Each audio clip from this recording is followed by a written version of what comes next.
L'actualité au pluriel, Radio Bissonion Congo, RDC. L'actualité au pluriel, Radio Bissonion Congo, RDC. Un parent qui est obligé à payer $200 de frais d'acompte. En même temps, il doit acheter les fournitures pour les enfants. Et l'école oblige d'acheter la tenue de gymnastique à l'école, les uniformes à l'école. Comment la rentrée sera effective? Là, vous êtes dans votre campagne. Et là, voilà pourquoi la campagne dit que pour que la rentrée soit effective, où on sent de l'engouement tout azimut dès le premier jour, il faut que les écoles cessent toutes ces pratiques de tracasserie qui s'inscrit dans le cadre du monnayage de l'enseignement. Vous voyez, voilà pourquoi nous disons non à la vente des uniformes et des fournitures scolaires dans les écoles. Mais lorsque l'État, l'autorité publique ne met pas suffisamment de moyens aux écoles pour... Non, ce que nous décrions au niveau de la campagne n'a rien à voir en ce qui concerne la relation État-école. N'a rien à voir. Quand les chefs des établissements vendent des uniformes, l'État n'a aucune quotité là-dedans. Les enseignants non plus. N'en bénéficient même pas d'un iota. Vous voyez, ça n'a rien à voir. On a amené une sorte de COP dans l'école, mais qui a pour conséquence préjudicier l'enseignement où maintenant on trouve des relations entre l'État et l'école. S'il faut lancer un message fort à l'endroit des préfets d'école, des chefs d'établissement et d'écoles privées, conventionnées, catholiques. Si nous avons un message clair à lancer aux écoles, c'est d'abandonner ces pratiques de monnayage. S'il y a des revendications à faire à l'endroit de l'État pour améliorer leurs prestations, ils doivent le faire. Et ce n'est pas, au lieu de faire des revendications, vous vous tournez vers les parents pour leur soumettre à des pratiques d'asservissement, d'escroquerie, du vol. Non, là, nous allons dénoncer. Ce n'est pas normal. Nous signalons que vous dénoncez également des frais Kimbuta. À quoi dit ces frais-là Kimbuta, les mondes qui vous suivent doivent comprendre également? En fait, les parents doivent comprendre. Nous, on a étudié en fond ces problèmes. Légalement, il n'existait pas un frais qu'on appelle Kimbuta. Aucun document. Aucun document dans la ville qui parle de frais Kimbuta. Qui en bénéficie également maintenant là. En fait, c'est quoi? Les parents doivent savoir que nous allons faire des actions de sensibilisation pour qu'ils comprennent. L'école n'a pas qualité de fixer ou d'imposer aux parents le frais. Il y a des mécanismes de fixation. Ça commence par le ministre de l'EPSP qui fixe. Cette année, tout ce que le ministre fixe est à la hauteur de 3700 francs congolais. Pour faire étudier un enfant au Congo, c'est 3700 francs congolais. Vous avez les 1000 francs de bulletin, vous avez le 1500 francs de service d'identification et de suivi informatisé de l'enfant. Vous avez le 200 francs de frais des assurances scolaires, vous voyez. Et maintenant, le ministre laisse aux autorités provinciales, c'est-à-dire des gouverneurs de toutes nos provinces de la République, de fixer d'autres frais, parmi lesquels le frais des carnets de santé scolaire. En principe, chaque école doit avoir un centre hospitalier. Et c'est ces frais-là qui, à Kinshasa, coûtent, je crois, si j'ai bonne mémoire, entre 3400 ou 3700 francs. Là, le gouverneur ajoute. Il y a le frais technique.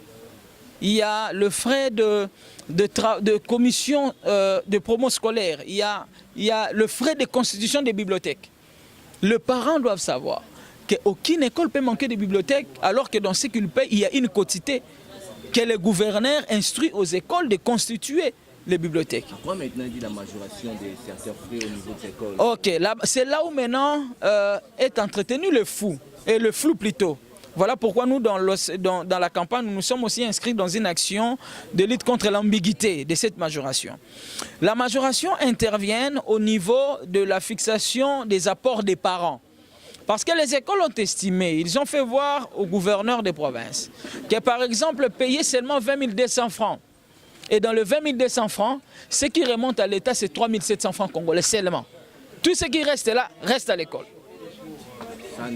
Pourquoi vous voulez toujours accuser, faire noyer les écoles pendant que les écoles sont gérées par les PSP. Ici, et parce que nous voulons booster la citoyenneté qui sait revendiquer ses droits, qui sait travailler, qui s'inscrit dans le cadre de vecteurs de la stratégie sectorielle de l'éducation et de la formation, la gouvernance, la redevabilité dans les écoles. La responsabilité des PSP, par exemple, au niveau des écoles, par exemple. Oui, la responsabilité est partagée. Nous faisons notre travail. Quand nous sommes en face du ministre, nous le disons.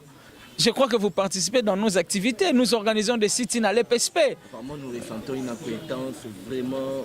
Non, il n'y a pas... Non, parce que ce n'est pas un combat individuel. Ça, il faut le souligner. Nous aurons des travaux en commission mixte cette semaine. Le ministre venait de nous écrire parce que depuis qu'on lui a déposé les recommandations, c'était le 4 juin, on n'a pas eu l'occasion de travailler en séance pour faire un état d'avancement de tout ce dont on a introduit comme recommandation. Et il venait de nous écrire pour que cette séance intervienne cette semaine. La pression qu'il faut faire au niveau de l'État, nous la faisons. Et cette pression se résume au niveau du renforcement des mécanismes réglementaires. Et ici, nous avons senti cette année, sur base des recommandations qu'on avait faites, parce qu'il y a 17 cas de monnayage qui manquaient les textes réglementaires. Mais maintenant, il y a certains textes, et ça c'est au niveau de l'État. En ce qui concerne le besoin des écoles, il faut que les écoles soient responsables. Lorsqu'ils sont dans des réunions, pourquoi ils ne revendiquent pas? Ils ne savent pas revendiquer devant leurs employeurs, devant leurs patrons. Nous dénonçons un fait. Et si eux justifient l'existence de ces faits-là par un manque d'engagement approfondi de l'État, c'est à eux, à ce moment-là maintenant, de dire à l'État, vous nous avez demandé de faire tel travail, mais nous n'avons pas les moyens de notre politique. Il faut qu'ils les fassent. Mais pourquoi les PSP ne mettent pas de sanctions à l'endroit de ces écoles-là?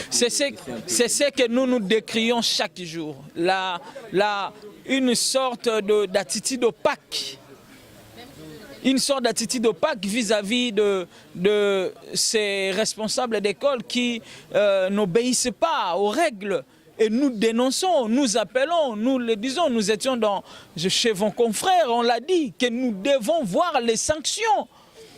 Nous devons voir les sanctions, nous ne mettons pas notre langue à poche pour demander, à commencer par le ministre provincial, le bureau de gestion de proximité. Il faut savoir aussi que les écoles ont une gestion qu'on appelle décentralisée. Ce sont les prophètes qui gèrent au quotidien les écoles avec leurs sous-prophètes.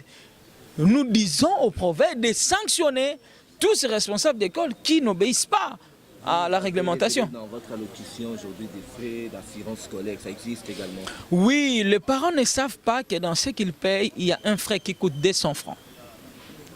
Et les parents, parce que quand l'enfant quitte de l'école, de la maison pour arriver à l'école, il est exposé aux multiples risques. Vous avez les risques d'accident, de circulation. Ces risques peuvent provoquer mort d'homme ou invalidité complète ou incomplète.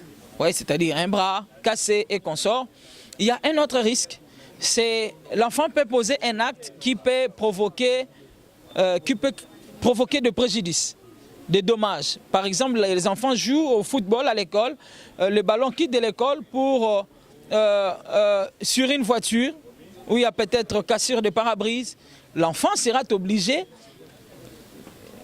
de payer par la voix de ses parents parce que l'enfant est irresponsable légalement. Voilà pourquoi, sur base de tous ces éléments, l'État a rendu obligatoire l'assurance scolaire pour protéger l'enfant contre tous ces risques qu'il court de la maison à l'école et puis de l'école à la maison. Mais les parents généralement ne savent pas. Et c'est là, puisque les parents sont inconscients, ça occasionne maintenant le monnayage. C'est-à-dire qu'il y a ces écoles qui mangent derrière le dos de l'assurance et derrière les parents. Et là, nous avons fait un travail de lobbying au niveau de la société en question, la Société nationale d'assurance, qui a conduit jusqu'à un sit-in. Et après un sit-in, on a eu des travaux paritaires avec la SONAS. Et ici, nous disons aux parents que la SONAS a apprécié notre action qui vise l'effectivité et l'efficacité des assurances scolaires. Mais vous